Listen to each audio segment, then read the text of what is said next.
श्रीमद् भागवत साप्ताहिक कथा के दशम स्कंध का 5वें दिन की कथा में 34वां अध्याय सुदर्शन एवं शंखचूड़ का उद्धार।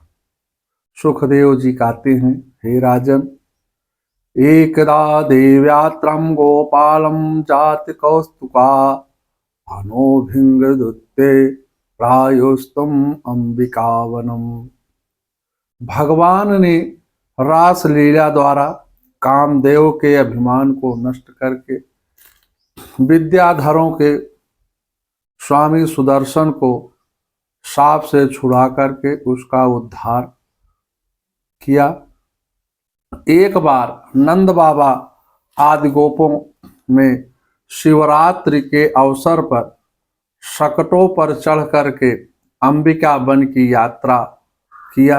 वहां लोगों ने सरस्वती नदी में स्नान करके सर्व अंतर्यामी पशुपति भगवान शंकर जी तथा भगवती अंबिका जी का षोडशोपचार से पूजन किया। इसके उपरांत भगवान को प्रसन्न करने के लिए ब्राह्मणों को भोजन करा करके सुवर्ण गायें, वस्त्र एवं दान देकर उस रात्रि को सरस्वती नदी पर विश्राम किया।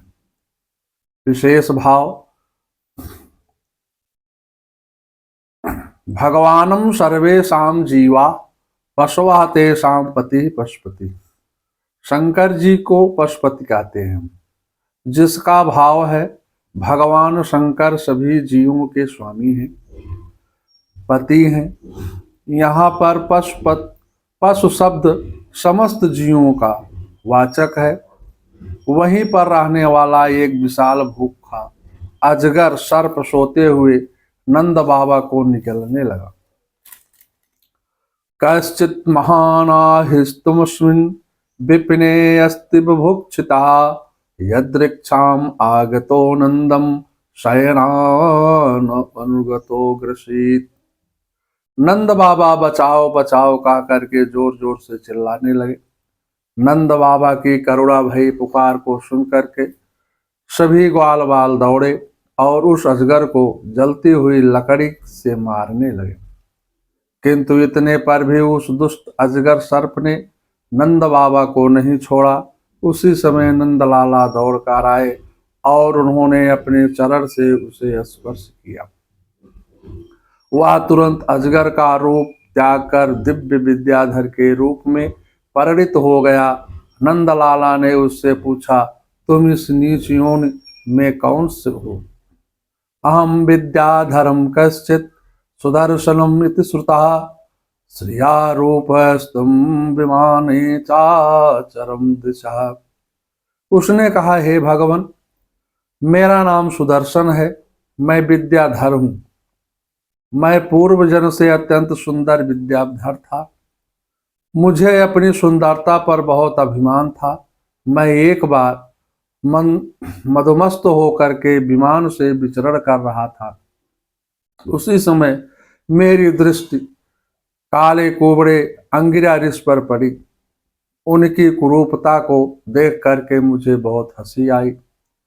अंगिरा ऋषि ने मेरी धृष्टता को देख करके मुझे अजगर योनि में जाने का श्राप दे दिया।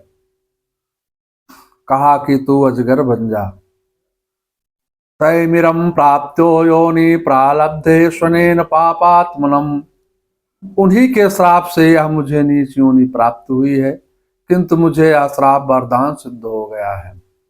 उसी श्राप के कारण आज मुझे आपके श्री चरण कमलों का स्पर्श प्राप्त हो गया है। अजगर ने भगवान श्री कृष्ण की भावपूर्ण स्तुति किया और कहा, मैं आपके चरणों को स्पर्श से शाप मुक्त हो गया हूँ। अब मैं जाने की अनुमति चाहता हूँ। भगवान को प्रणाम करके भगवान से अनुमति लेकर के विद्याधर स्वर्ग को चला गया। किसी भी त्वचा का चिंतन नहीं करना चाहिए। त्वचा चिंतन में से पाप लगता है। परमात्मा के चिंतन में मन शांत होता है। व्रत की समाप्ति पर सभी ब्रजवासी ब्रजवासी ब्रज में लौट गए। शंखचूड़ोद्धार। सुखदेव जी कहते हैं, हे राजन, एक दिन होली के उत्सव पर कृष्ण बलराम अलग अलग मंडल बना करके गोपियों के साथ रासलीला कर रहे थे। उसी समय शंखचूड़ नामक यक्ष आ गया। वह कुबेर का अनुचर था। एवं क्रीडतो शौरम गायतो संपत्मत्वत शंखचूड़म इति ख्यातम धनदान अनुचरो अभ्यज्ञात। इसके बाद भगवान ने चूड़ामणि को श्री बलदाव जी को सौंप दिया। जहारम मुष्टिन एवं शंख चूड़ामणि विभो।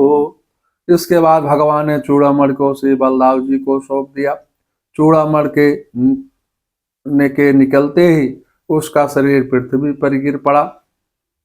उसके प्राण पखेरु उड़ गए। यह शंखचूड़ पूर्व जन्म में भगवान का मित्र श्री रामा था। एक समय भगवान लीला करने के लिए अपनी प्रीतमा विराजा बिरजा के पास गए। इस बात को सुनकर श्री राधा के मन में मान का संचार हुआ। भगवान श्री रामा को साथ लेकर श्री राधा जी के को मनाने निकुंज में गए। भगवान के मधुर वचन से राधा का क्रोध शांत हो गया, परंतु श्री रामा ने कुछ व्यंग भरे वचनों का प्रयोग कर दिया, जिससे वह पुनः क्रोधित हो गई और बोली, अरे नंदमत, तू गोलोक चला जा और राक्षस हो जा।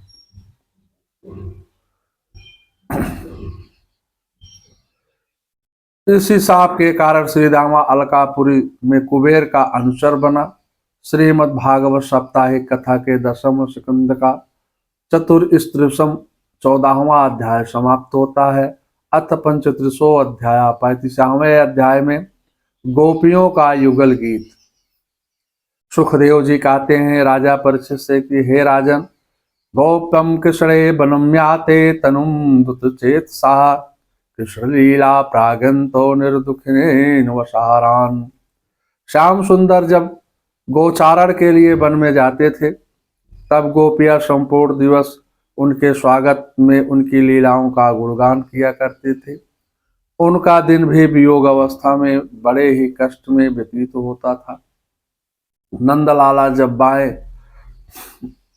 बाहु पर कपोल लगाकर अधरोष्ट पर बेड़ को रख करके अपनी कोमल कोमल उंगलियों से छिद्रों को दबाकर मधुर स्वर निकालते थे, उसी समय आकाश में विमान पर विचरण करती हुई देवांगनाएं आश्चर्य में पड़ जाती थी। देवांगनाएं को वेणुवादन सुनकर के शरीर की सुध बुद्ध भी नहीं रहती थी। उनको अपने वस्त्रों का भी ज्ञान नहीं रहता था। व्योमावानुतम सा सिद्धे विश्वतम सा तराय सलज्जजा। भगवान जब जीवों पर कृपा दृष्टि करने के लिए वेणुवादन करते हैं, तब वेणुवादन के स्वर से मुग्ध होकर हिरणों के समूह को आकर्षित करते हैं। नदियों की तीव्र धारा की गति भी रुक जाती है और जड़ चेतन रोमांचित हो जाते हैं। वृक्षों से मधुधारा बहने लगती है। सारस और हंस भी वेण के स्वरों को आकृष्ट होकर के श्याम सुंदर के पास आकर के बैठ जाते हैं। मेघ भी आनंदित होकर मंद मंद गर्जना कर जल बिंदु की वर्षा करने लगते हैं। श्याम सुंदर जब सायंकाल में वापस घर आते हैं, तब मार्ग में ब्रह्मादि देवतागण उनकी स्तुति करते हैं। गोपियां दूसरी सखी से कहती हैं, हे सखी, सायंकाल में आते समय श्याम सुंदर का दर्शन करके दिन का सारा ताप दूर हो जाता है। एवं ब्रज स्त्रियो राजान कृष्ण लीला न गायती रामे रमिरेह सुसतत्मानाशकम महोदया। इस प्रकार गोपियां श्याम सुंदर में अपना मन लगा करके उनकी लीलाओं का मधुर गान करते हुए दिन में आत्मानंद का अनुभव करते थे। भगवान का यशोगान करने से उनको वियोग अवस्था का भी अनुभव नहीं होता था। श्रीमद्भागवत साप्ताहिक कथा के दशम स्कंद का पंचदशम 35वां अध्याय समाप्त होता है। मंगलम भगवान विष्णु मंगलम गरुड़ाध्वजा मंगलम पुंडरीकाक्षाय मंगलाय तनो हरि। सर्वांगल मांगल्ये शिवे सर्वार्थ साधिके शरण्ये त्र्यंबके गौरी नारायणे नमस्तुते।